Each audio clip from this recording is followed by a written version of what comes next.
SRM Institute of Science and Technology, Engineering, Medical and Health Sciences, Management, Science and Humanities, Law, Agriculture Sciences. Admissions open.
Good evening, ladies and gentlemen. A warm welcome to all the patrons who have tuned in for day 2 of the International Talk Series. We are overwhelmed by your continuous support throughout the Alumni Talk Series, Celebrity Talks, and the Research Series. I, Architect A.R. Narayani, Associate Professor, School of Architecture and Interior Design, and a proud alumna of SRM, I'm happy to be your host for the day.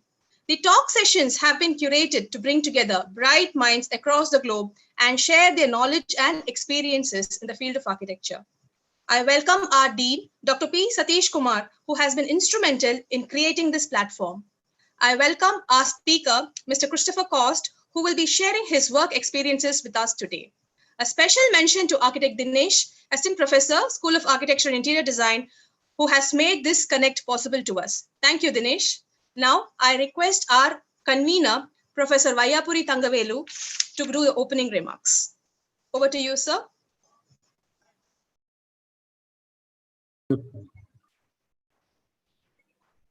Happy to meet you all again. Good evening.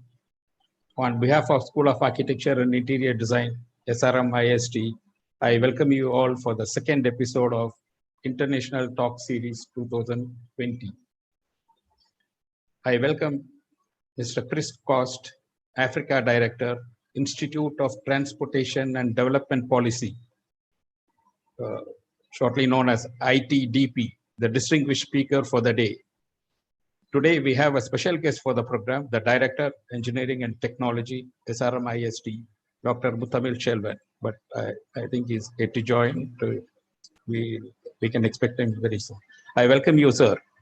We have 100 plus registered members for this program, and among them we have researchers, deans, heads of other institutions, professors and students. Welcome you all.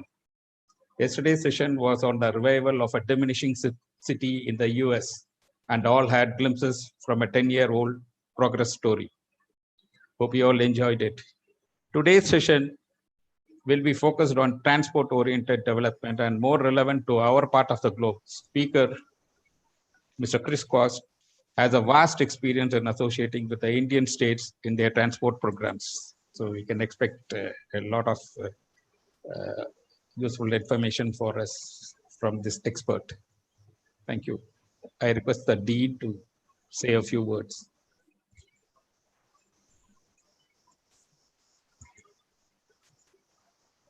So the Dean is got connected. There is a disconnect in the internet, sir. He will join us back shortly. I hope the director will also be here with us. Narayani, I just request you to introduce the speaker to us and we shall move on to the session. Thank you, Esther. Welcome, Chris. Christopher Cost received his bachelor's and master's degree in environmental policy from the Earth Systems program at Stanford University. In his early days, Chris worked for the Transportation and Land Use Coalition, now Transform, in Oakland, the Metropolitan Transportation Commission, also in Oakland, the City of Berkeley's Planning Department, Mayor Mohadis Associates, Los Angeles, and Dillon Consult in Accra. At present, Chris is the Africa Director for ITDP, which stands for Institute for Transport and Development Policy. Chris started his career at ITDP as a consultant in the year 2004 and became a full-time staff member in the year 2008, focusing on transport projects in Africa and India. In Cape Town, Accra, and Johannesburg, he assessed the impacts of proposed BRT systems on greenhouse gas emissions.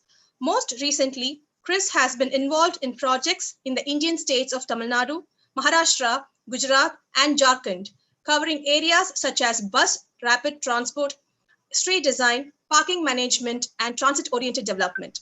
Chris has been involved in a number of TOD projects, including the local area plan for Ahmedabad's Central Business District, and updated TOD policy for BRT corridors in Pimpri-Chinchwad, TOD planning efforts for Chennai's metro and suburban rail networks, and TOD elements in Nashik's new development plan. Chris now leads ITDP's initiatives in Kenya, Uganda, and other African countries.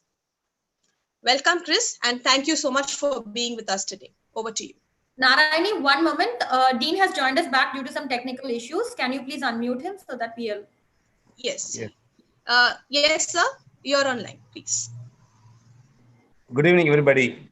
Welcome back for the second day of International Talk Series. Welcome, speaker. Welcome, moderator, coordinator, convener, and all the participants. Let's have a great session for today also, and let's conclude at the end of the session. Thank you. Over to you, Chris. You can start the session. Great. So thanks so much. And thanks to the organizers for having me today for this session. Let me see if I can get my screen shared. I hope you can see that now. Yes, we can go full screen if possible, please. Okay, it should be there now. Yes. Great. So so I'm going to talk today about urban mobility because there's a critical link between the built environment, the kind of buildings we design, and also the way that we form the transport system around it. And as introduction said, I'm with ITDP, the Institute for Transportation and Development Policy. We're a global not-for-profit NGO. And we work in cities around the world to implement sustainable transport and land use systems. We have one of our offices there in Chennai, so some of you may know my colleagues. And that's where I used to work before I shifted over to Nairobi, where I now lead the Africa program. So today I'm going to talk mainly about how people move in African cities, things related to the work that I'm doing now, but I think you'll see a lot of parallels with Indian context. If you look at a city like Nairobi, we have around 40% of daily trips by foot, another 41% by our buses and matatus, which are the informal public transport services that we have. And we only have a small minority of people using private cars. It's the same across African cities. So you can see the similar pattern across the continent here. All these green bars are the walking trips. As much as 2/3, 80% of the trips by foot, right? And then the yellow showing public transport. So people are overwhelmingly dependent on sustainable modes, mainly non-motorized transport and public transport. But how are we designing our streets?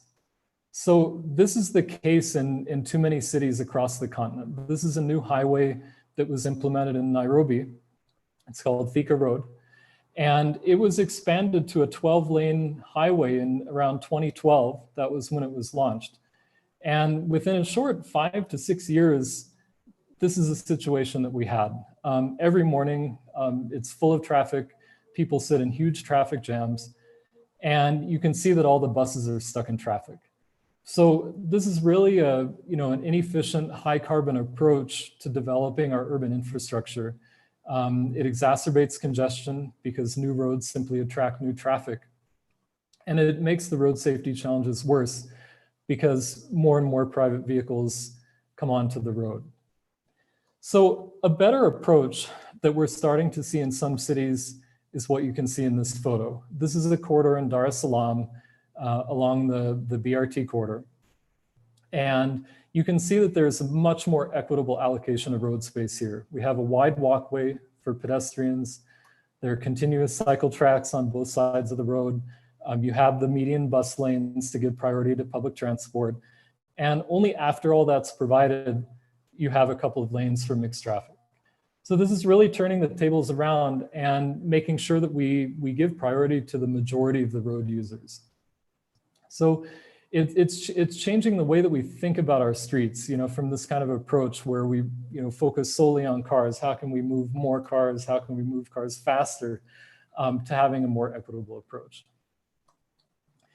And when you look at the efficiency of our streets, that's why this is so important, right? Because if we really want to carry the masses, we're not going to do it if we just keep building flyovers and elevated highways. We'll carry a few people, but at the end of the day, it's not going to move the population in our cities.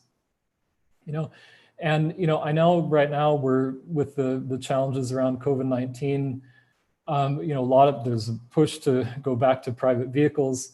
But the most people in our cities are still going to be using public transport. It'll need to be with social distancing, but we're still going to be overwhelmingly reliant on public transport. And it's essential that these systems work well. So by creating dedicated lanes for buses, you can achieve this 10-fold increase or more in the number of people that you can carry on the corridor. So that's the approach that we need to see. And when you look at the budgetary side of it, the results are really dramatic. So if you take the example, say we had $1 billion to spend improving the public transport in Nairobi. If we invested that money in BRT, we could build BRT on all of the major corridors in the city. If we did light rail, LRT, we could do 1 corridor. And if we do metro, we can do half of a corridor. So we really have that choice. Do we want to bring high quality public transport to just half of one line and let everyone else stay stuck in the traffic jams? Or do we want to have the benefits spread across all the main corridors in the city? And this is another way of looking at it, comparing the ridership and the cost. Because in a lot of cases, and we also see this in a lot of Indian cities, some very, very small cities are building metro, and yet you could easily carry that number of people on BRT and for a much lower capital cost. And we could divert those funds to other necessary projects and municipal services that are so important. And another factor is that, even in wealthy cities that have very extensive rail systems, like if you take London as an example, most of the people are still using buses, right? And this is even true in cities like Hong Kong, where it's famous for its metro rail system. Most people are still in buses. And so if we haven't done anything to improve the bus journeys, we really haven't done our job as urban planners and public transport planners. So let's take another African example. I want to talk about Dar es Salaam and some of the improvements that they've been able to achieve. This is a city where ITDP has been working for many years. It's one of the fastest growing cities in the continent, over 5% per year. It's an extremely fast growth rate, even compared to a lot of Indian cities. 70% of residents are living in informal settlements and heavily dependent on public transport and walking. And let me just go back. I mean, you can see the really sprawling landscape. So densities are actually very low, which places a lot of pressure on the transport system because people have to commute so far. So what's the city been doing? This is the former system on all the corridors in the city and what continues to operate in many parts of the city, the Dala-Dalas, as they're known, the informal minibuses. And they've been able to convert this on one corridor to this BRT system. It's known as the DART system. It carries 172,000 passengers a day. And it's been able to reduce travel times from 2 hours to 45 minutes in one direction. It's providing really dramatic benefits for the commuting public. This was a condition in the bus stops before, and these are the new stations that have level boarding and make it much easier for people to use the system from a weather protected environment. This is the waterfront. Earlier, you can see the terrible state of the pedestrian environment. People had to walk in the carriageway, and this is how that's been transformed. So now there's a very nice walkway and a dedicated BRT corridor along the waterfront. So this is the kind of transformation that Dar es Salaam has been able to achieve. And a lot of times, we think there's this misperception that bus rapid transit requires wide roads. And that's actually not the case. This is one of the streets in the city center of Dar es Salaam, known as Morogoro Road. And you can see the kind of mess that was there before, very chaotic environment with a lot of parking and vehicle movement and pedestrians trying to find space. And this was how the city was able to transform it by removing the parking completely and dedicating the space for pedestrians, cyclists, and the BRT buses. So this is the kind of change that can happen. And in Dar es Salaam, you can see here the first phase corridor in red. And then the city is already implementing the second phase that's going south on Kilwa Road. And the third phase on Nairobi Road is just starting as well. So, within the span of a few years, the city is going to have a pretty well-developed rapid transit system. And it's going to serve, the bulk of the built-up area of the city. And that's really impressive for a city like Dar es Salaam and really critical to the sustainable growth there. So, in sum, BRT is more than just a bus lane. It's a high quality, high capacity service that really changes the customer experience. And in the Africa region, BRT is really taking off now. So South Africa had the earliest BRT systems, and then Dar es Salaam came next. And Dakar, Addis Ababa also have systems under construction now, Lagos as well. And more systems are under planning in the other cities that are there. Another key aspect of BRT and public transport planning is how you manage the operations. And one of the key elements there was creating an empowered agency in Dar es Salaam that was called the DART Agency.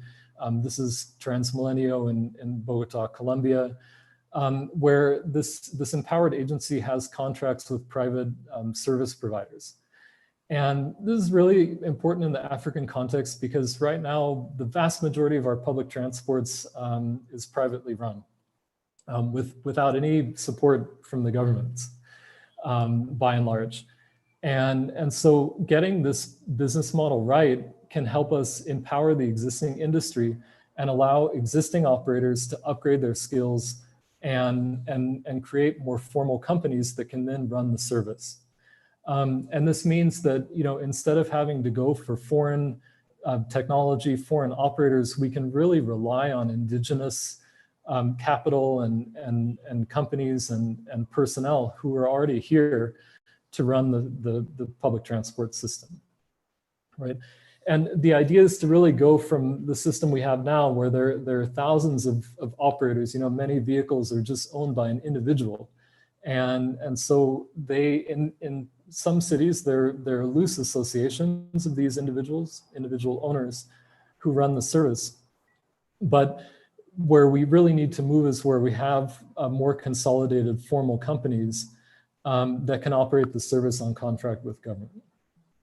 And this can have major benefits for the public transport workforce. And I think this is something that's really critical now that we're seeing the risks that workers are facing in the midst of COVID-19. And right now, the utter lack of benefits for public transport staff in our cities, because they're just working at the pleasure of the vehicle owner. And one day you can be employed, the next day you can be fired, and you don't have any sick leave or healthcare benefits, right?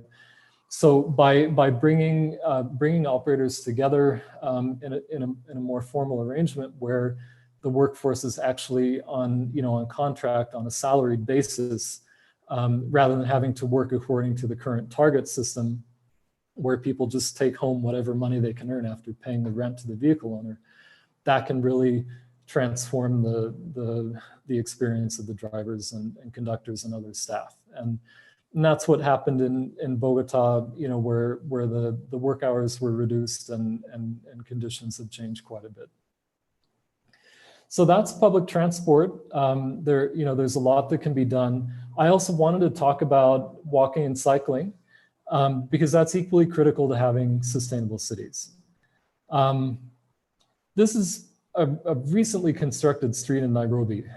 It was just built a few months back, and you can see where the priority is placed, right? We're thinking about motor vehicle users, but there's hardly any attention to pedestrian mobility and even providing basic drainage and other facilities along the corridor. So this is an equation that needs to change. The status quo has serious impacts for people with disabilities. You can see this island, traffic island here that was designed with crash barriers, but without, it should actually be a refuge island for pedestrians. So we need to change the way this is done.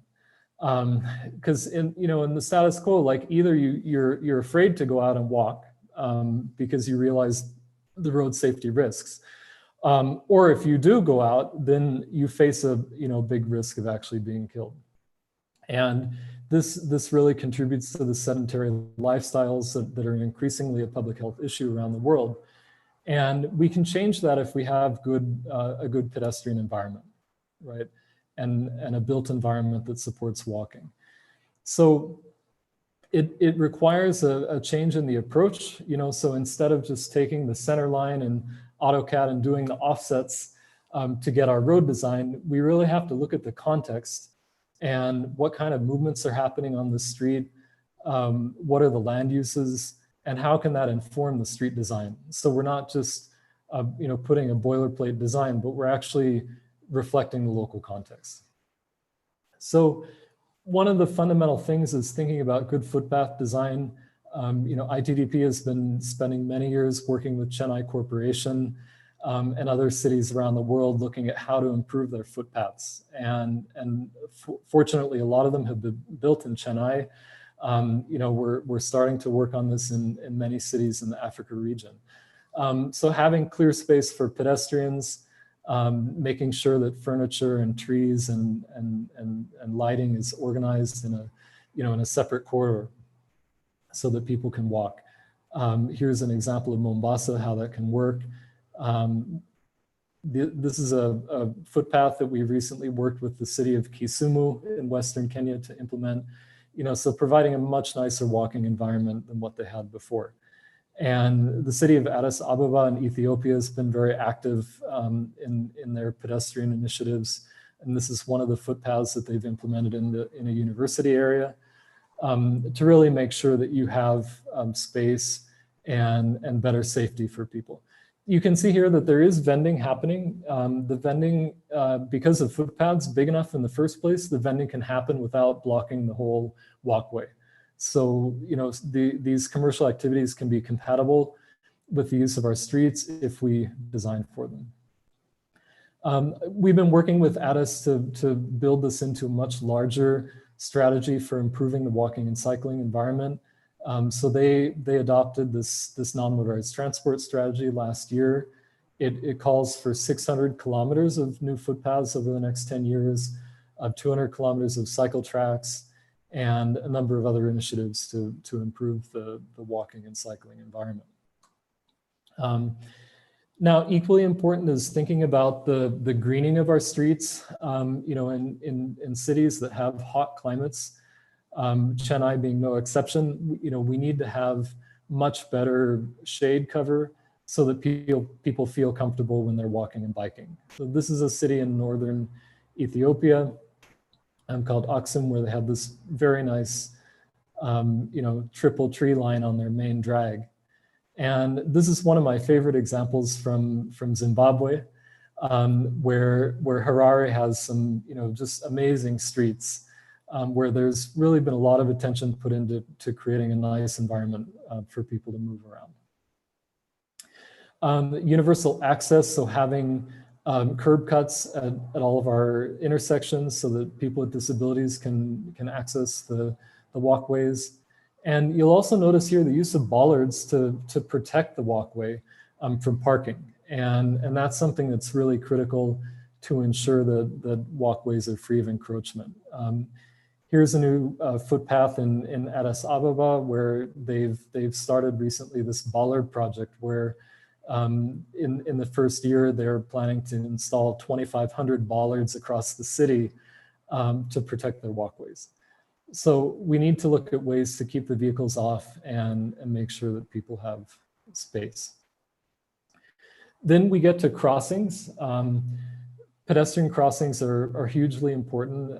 This is again in the city of Kisumu in Western Kenya. You can see the gross lack of safety for the school children who are trying to move here. And the reason this is really bad is because when you get vehicle speeds above 30 kilometers per hour, the chance of dying in a crash increases dramatically. So we really need to keep low speeds wherever possible. So try to keep urban streets below 50 kilometers per hour. But where we can't avoid that, then making sure that we have traffic calmed and or else signal controlled crossings to make them safe. Here's another way of looking at it. So when you're going at a slow speed, you have pretty good peripheral vision. So you can see if a child runs into the street, you'll have time to react and stop. As you start getting faster, that field of vision closes down to the point that when you're going at 60, even if you would have stopped if you knew about someone coming into the street, you just can't react fast enough. So that's why it's really important to have better speed management on our streets. A lot of cases, people just say, oh, let's just build a footbridge. But this is what happens when you build a bridge. It's been shocking to see in Nairobi that invariably the bridges block walkways below them. And here it's also blocking the full width of the cycle track. They increase the walking time. They're not accessible. Even if you put ramps on them, they're still hard to use, right? And so pedestrian bridges are really not pedestrian infrastructure. They're actually car infrastructure because they're designed to make cars move faster at the expense of pedestrian convenience, right? So we really need to think about whom we're prioritizing in the street designs and try to avoid these bridges wherever possible in urban streets. There's some interesting work done in Nairobi looking at Twitter data. So someone actually scraped all the tweets related to road safety and people reporting crashes that they see as they're driving around. And what this project found was that it's actually in the exact locations where these footbridges are that people are still crossing at grade and they're dying. So the footbridges really haven't done much to improve pedestrian safety. And so we need to do a lot better creating safe at-grade crossings and making sure that our intersections are all safe. So here's an example of how it can be done better. This is from the BRT corridor in Dar es Salaam, where you can see the raised tabletop crossing, as we call them, where the road level is raised to the level of the footpath with ramps for vehicles, so people have to slow down. And then pedestrians get a clearer crossing without any level differences. So it's much more accessible for people with disabilities compared to typical crossings in many of our cities. And one interesting transformation that's happened is that on this corridor in Dar es Salaam, the BRT drivers were given training that they need to stop for pedestrians who are trying to cross and get to the stations. So by and large, they stop now. And what started to happen is that now the vehicles in the mixed traffic lanes also stop when they see people coming, because they've gotten used to having the buses stop. So it just shows you really can change the driving culture in a way that creates much more equity and gives people the ability to cross. Here's what that looks like at the ground level. It's ensuring that the public transport system is very easy to access. You don't have to waste time climbing over bridges to get into the system. And then finally, I just wanted to touch on cycling. Cycling has a lot of potential, and you've probably been seeing what's happening in cities around the world with the COVID streets movement, with a lot of pop-up bike lanes in cities like Bogota, Paris, and also in Oakland in the US. And so it's really easy to transform our streets. To create a protected bike lane, you just need a few bollards or planter boxes or other temporary measures like that. And eventually when you have the money, you can upgrade it. But it's really essential that we start providing better protection on corridors like this. We've tried to build some bike lanes in Nairobi that haven't worked well. Sometimes they're built at the lowest level of the cross section like this. So all the dirt and stormwater drains into them, which, makes for a very poor riding environment. So, a better approach is more like this, where it's raised above the road level and it's wide enough for people to cycle and overtake in the lane. And yeah, making sure that it has minimum clear width and a wide footpath next to it. And I just wanted to leave you with one example of how we can transform the corridors. This is one of our streets in downtown Nairobi, Moi Avenue, where we have a lot of space allocated for parking, and there's a lot of public transport access, but you can see the very poor state of the road material and so on. And we can really change this environment. We're currently working with the authorities to plan and implement the first phase of the BRT system here. And we can transform that space so that we get the public transport out of the margins and into the median where it can have priority, and also vastly expand the pedestrian space and create dedicated cycle tracks. So that's the change we can see. If we stay on our current course, where we're just building cities for cars, we're still going to see the same results. We shouldn't expect the results to change if we keep building more flyovers, highways, and so on, and more parking. We're just going to get more pollution and traffic. If we change the approach and think about public transport supported by compact urban development, we can achieve much better quality of life. And that's the direction that I really think our cities should go in India and Africa and around the world. So thanks a lot. That's my presentation, and I wanted to leave as much time as possible for your questions.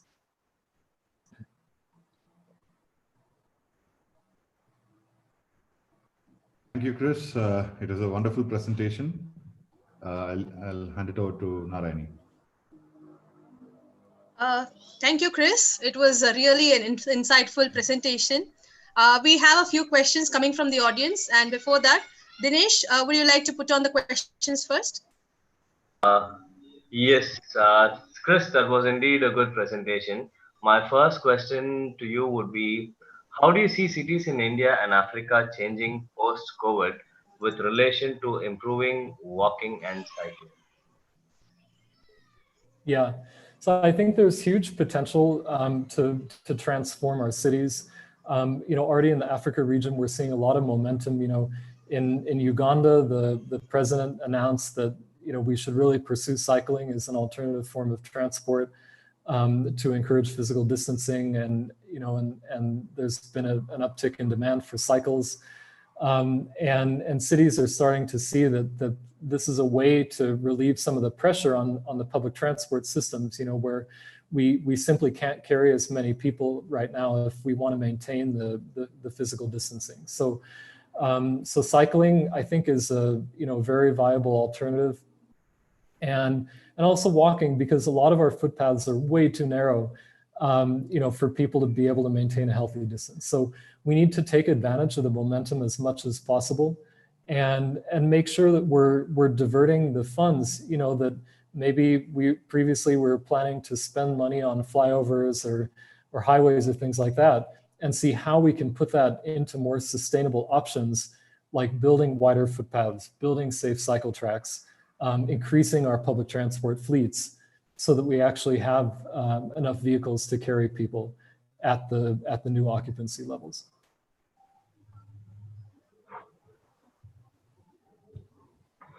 Yeah. The next question would be, should cities make the public transport free? That's a great question. It's nice to have free public transport, but oftentimes it places too much of a burden on the city or national coffers. And especially in the Africa region, it's governments are really strapped, trying to provide basic urban services. And I think that's no different in India, where a lot of neighborhoods don't have proper stormwater drainage, sewer service, water, and so on. And so we have to weigh those different requirements in our cities, and at least in the short term, it probably makes sense to charge some fares to keep public transport running. But we should think about having differentiated fares, so that, for instance, people with disabilities, children can travel at a reduced fare, which is often not the case in many of our cities, and especially on the informal systems. So looking at having a more nuanced fare structure, so that even if those who can pay, continue to pay a fare, you are giving a break to some of the riders. All right. So my next question would be, what is the budget allocated for non-motorized transport compared to the city transport budget? Yeah, so I mean, it's usually quite low, right? So maybe in the range of 5 to 10%, or less when you look at how the road space is being allocated. But cities like, for instance, in Nairobi, the city government has taken a pledge to increase that to 20%. It's still a work in progress, but that's the goal. And ideally it should be a bit higher, even say up to 30 or 40%. Because if you think about a good street cross section, probably you're going to have at least 50 or 60% of the space allocated to NMT. If you've done a proper cross section that has good walkways, cycle tracks, and so on. And so if you prorate the budget accordingly, we should be spending a lot more of our funds on NMT. So that's something that, we're not very proud of the numbers that are out there now, and it really needs to change. And I think one of the key changes that we'd like to see is in the, a lot of financing that happens for urban transport projects is predominantly for road widenings, for elevated roads and things like that. And that money that needs to be diverted to more sustainable projects, that will actually provide lasting benefits for our cities. So what's the future for like companies who have the shared cycling? You see all in Chennai, you see in the metro, the cycles have come up, the smart city project has come up. and you see all these cycles near smart cycles near metro, what do you think the future is for them? Yeah, I think there's a lot of potential for bike share. You know, even during the pandemic, we've seen some cities giving free bike share access to healthcare workers and other essential workers so that they can get around, and especially in the midst of public transport cutbacks. So bike share has a role to play. It needs to have a good business model. So I think with the whole dockless bike share boom that happened over the past several years, it created this impression that bike share could happen, you know, without any public investment, because all these the companies like Mobike started expanding around the globe, but then they quickly scaled back because it actually wasn't as viable as people expected it to be, and so now we're back to, you know, to realizing that just like any other public transport system, it requires public investment if you want it to happen at scale. And I think that's something to, you know, that we should really look at in, you know, in Chennai, which is another city where the city eventually tried to shift to that, you know, purely private sector driven business model.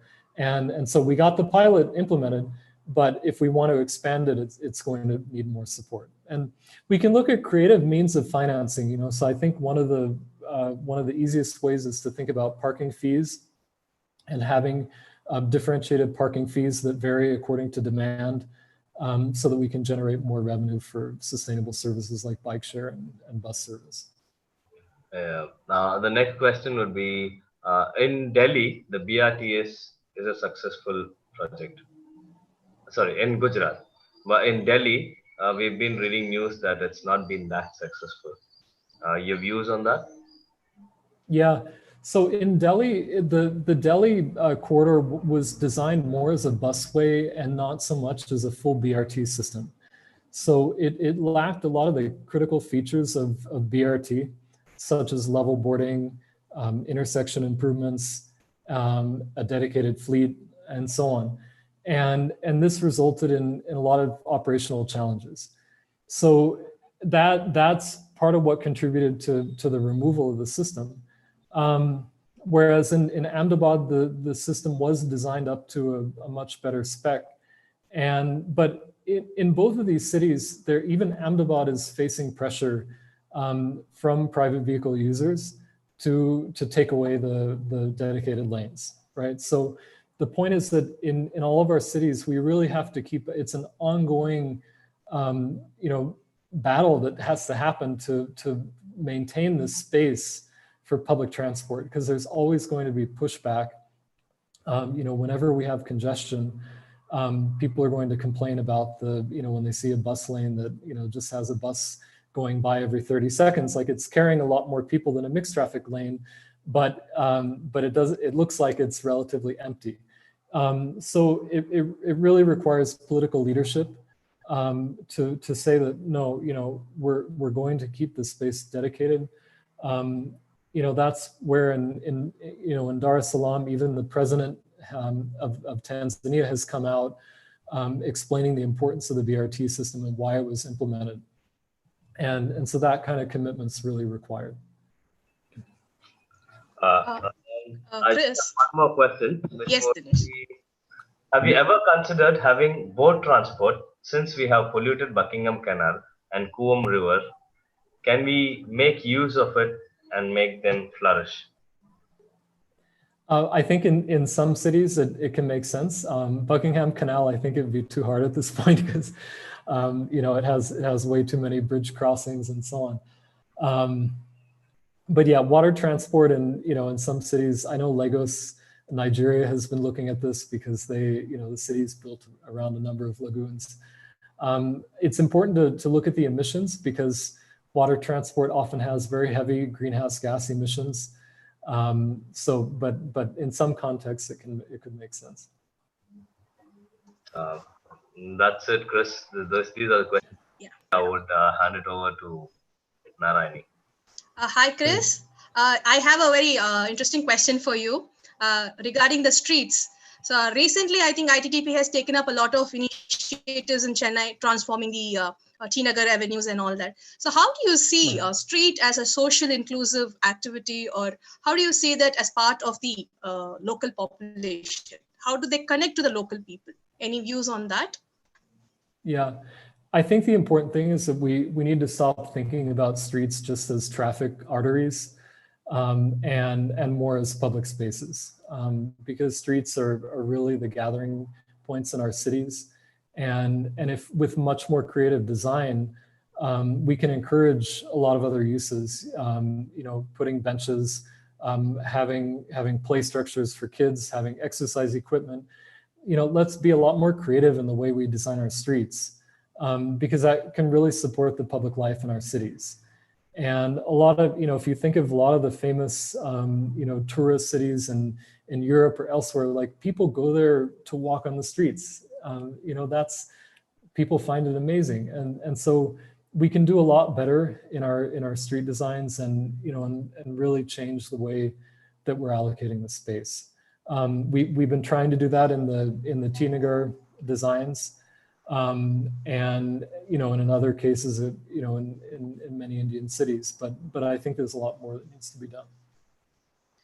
Yeah, and how do you see this transit-oriented development? Because that is the key word today, you know, around the bridges and around the highways. We say TOD is, you know, the common term that is used even with children around, you know, when they're doing their urban projects. TOD is a common term that has been put to them. So what is your view on the TOD aspect?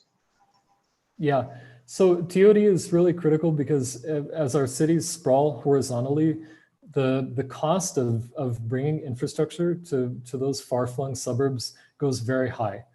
And so it's much more efficient to invest in compact neighborhoods and ensuring that we make the most use of the land that we have along our rapid transit corridors. So, you know, for instance, in Chennai, now that we have the metro network and the MRTS network, you know, we need to make use of that investment and stop just building outward. And when a study was done some years back by CMDA, you know, looking at the cost of the infrastructure, it found that it'd be much cheaper to, even though if TOD would require some infrastructure upgrades in the city center, but those upgrades would be much cheaper than the alternative of you know, spreading the infrastructure out over a larger and larger area. So that's the rationale. And TOD has several important components. You know, ITDP has put out a TOD standard along with other partners that you can find on our website.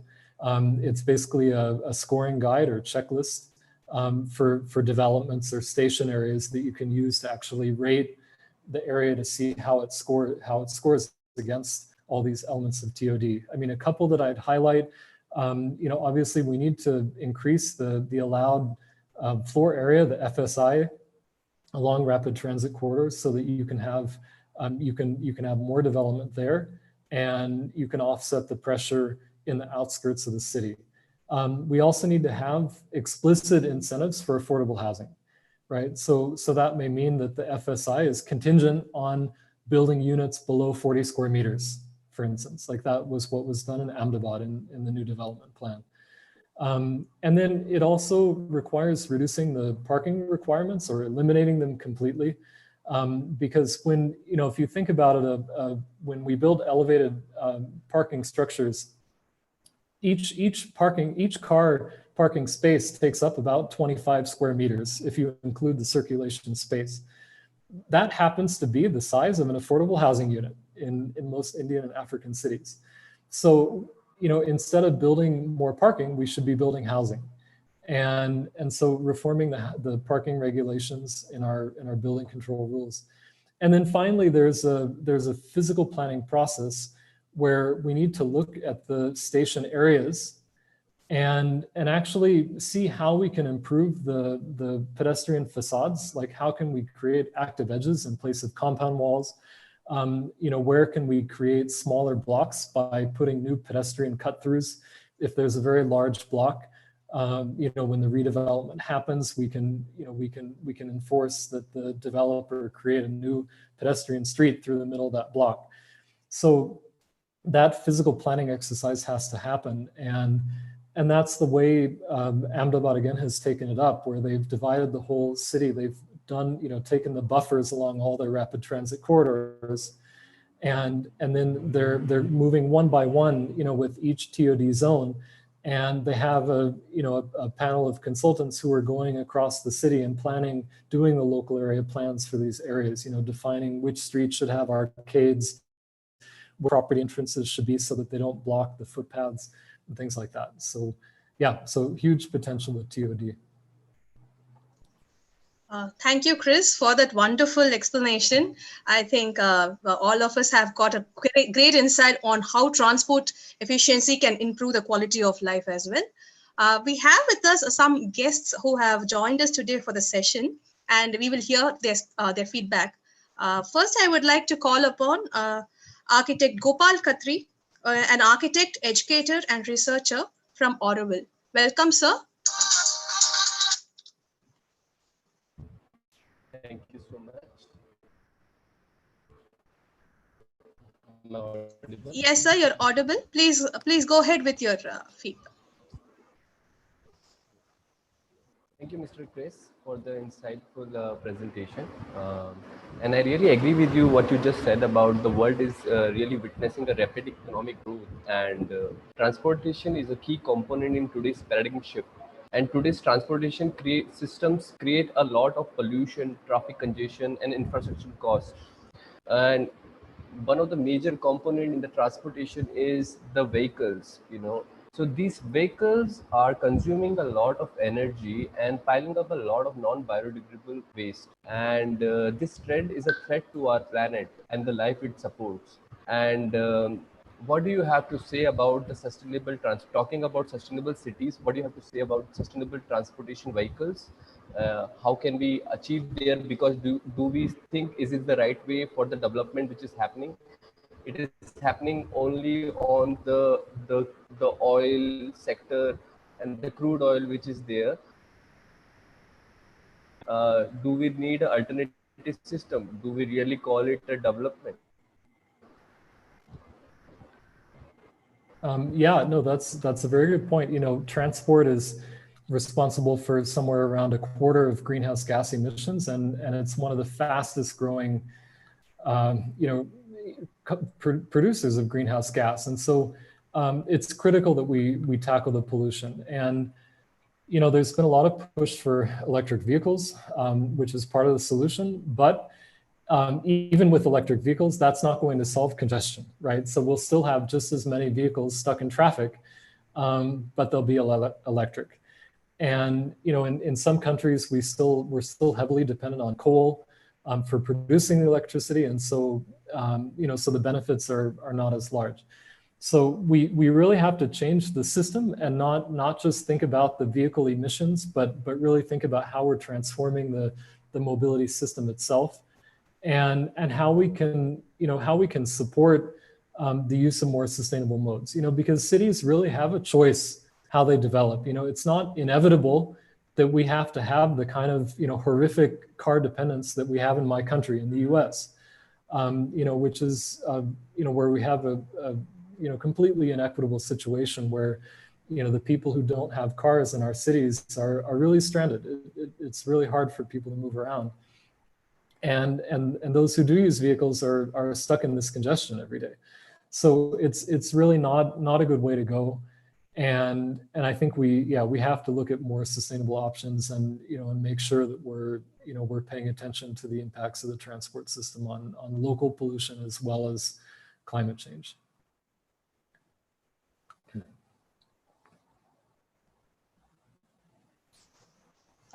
Thank you, Gopal sir. Next we have with us another architect from Pune, Gagan Saxena.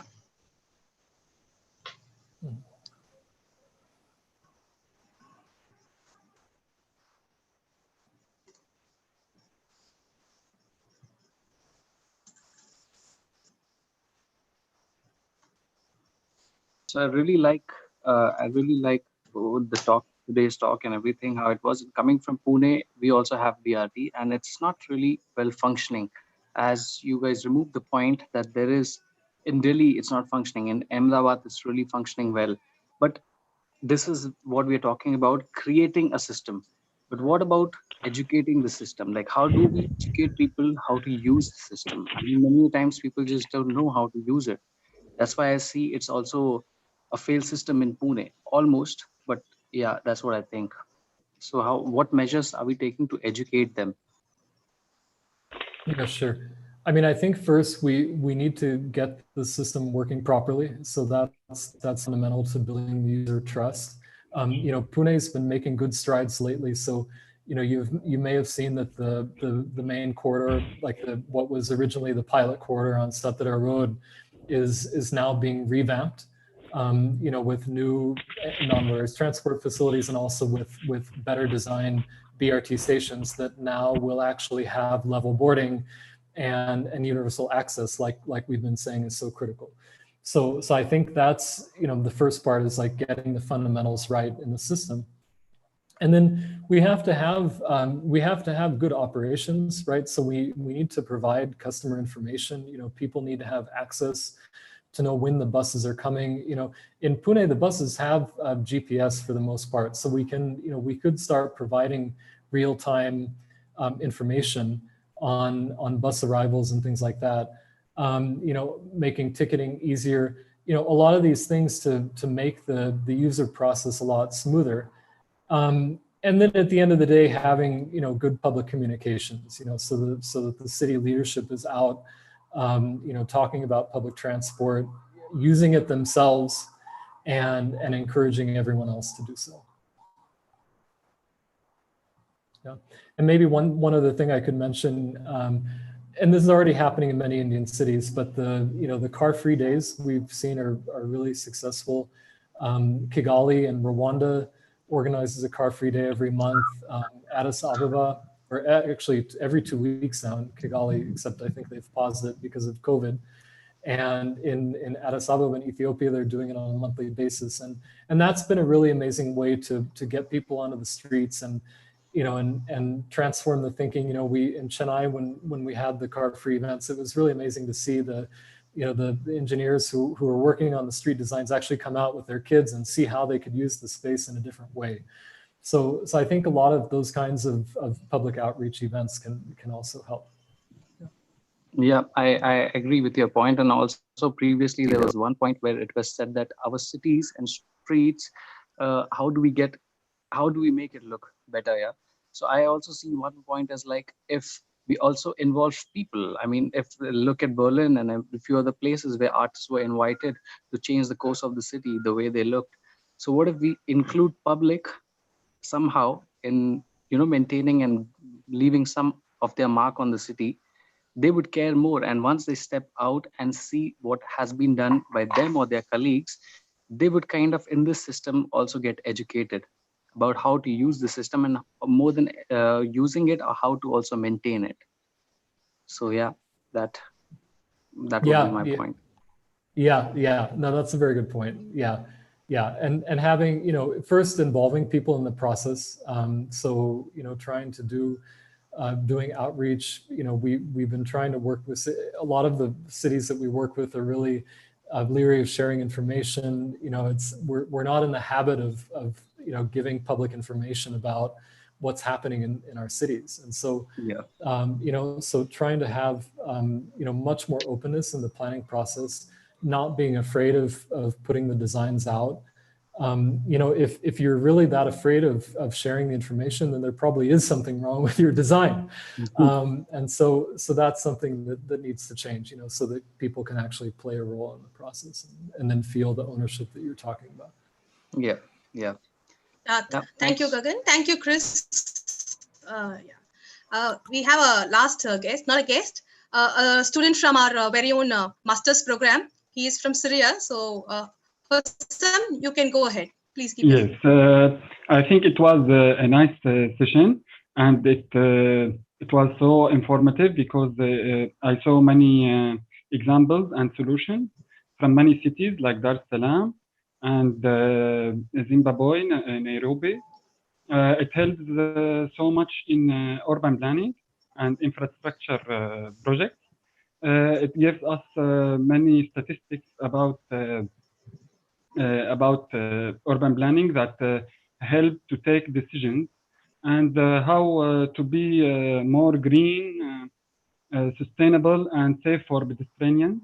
And finally, I want to thank Mr. Grace and all faculties on my faculty.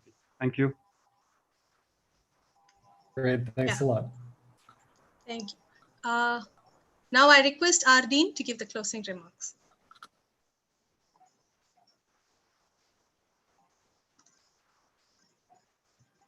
Yes, that's a very, very fantastic session, and there's something great to hear from you. It is very inspiring, honestly to say. Let me just share my own experiences to some of you, some of the participants here, and also to the speaker. I am a person who was brought up in Chennai.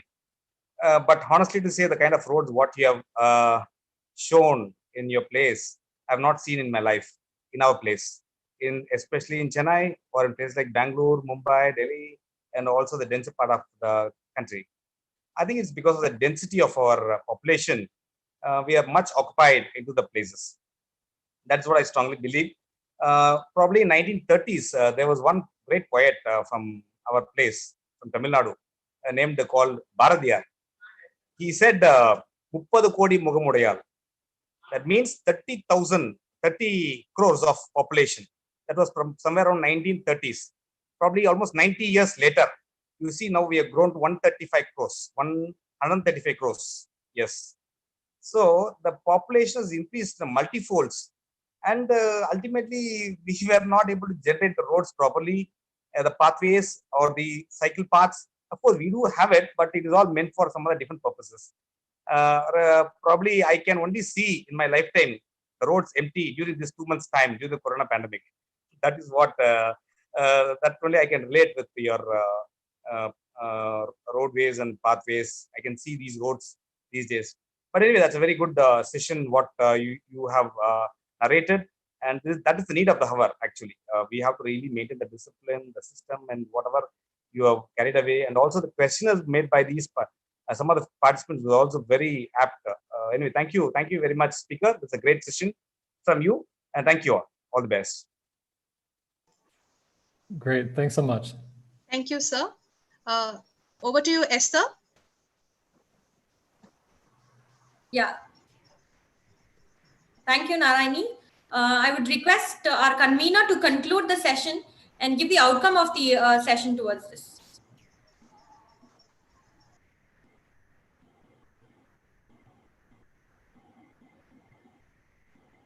Made and today's event got much more interesting with a lot of questions and a lot of interaction from other experts also. They joined the session, and today's event became still more bigger. Thanks for provoking questions, and all your answers were explanatory and precise. This shows the depth of your experience. Kudos to you. And we would like to have you very often in our programs, and you'll be a useful resource person for our institutions too. At this juncture, I would like to welcome Dr. Muthamil Shelvan, our beloved Director, Engineering Technology, because during my welcome address, he was not able to join us. Now I take this opportunity to welcome. And thank you for your presence, sir. It has added grace to this occasion. With this short note, I pass it over to the organizer. Thank you so much, sir. So it's been a lovely session. So it's been very interesting to learn a different perspective and how to connect it to architecture, and how such small things add more value on an urban scale, and how it connects the entire city. So it was a great learning experience for all of us. Thank you, Chris, sir, for having such an inspiring speech to us. And I thank our director for joining us. So he stayed with us through the session, and he's graced the occasion, and he's blessed us with his presence here. So thank you so much, sir, for being here with us. And I thank our Dean, Dr. P. Satish Kumar, sir, for constantly motivating us to do such wonderful sessions and keep focusing us on learning through all these sessions. and all my co-organizers for being supportive through all these sessions, for making these things happen in these pandemic times, for staying tuned and connecting all of us together. And not the least, all the participants, the lovely audience, faculty and students of SRM School of Architecture and Interior Design. I thank you all for participating with us today evening. We'll see you tomorrow with another interesting session. And the speaker for tomorrow will be Architect Victor. So please stay tuned to us and see you tomorrow at 5:30 p.m. IST. Thank you so much. Good evening. Thanks a lot. And I just want to invite everyone to visit our office in Chennai, follow us online. And, you know, as India emerges from the lockdown, let's make the most of this so that we can chart a more sustainable course for our cities. Thanks a lot. Sure. Thank you so much, sir. Thank you, sir. Thank you, Chris. Thank you, Chris. Thank you, Chris. Very welcome. Thanks.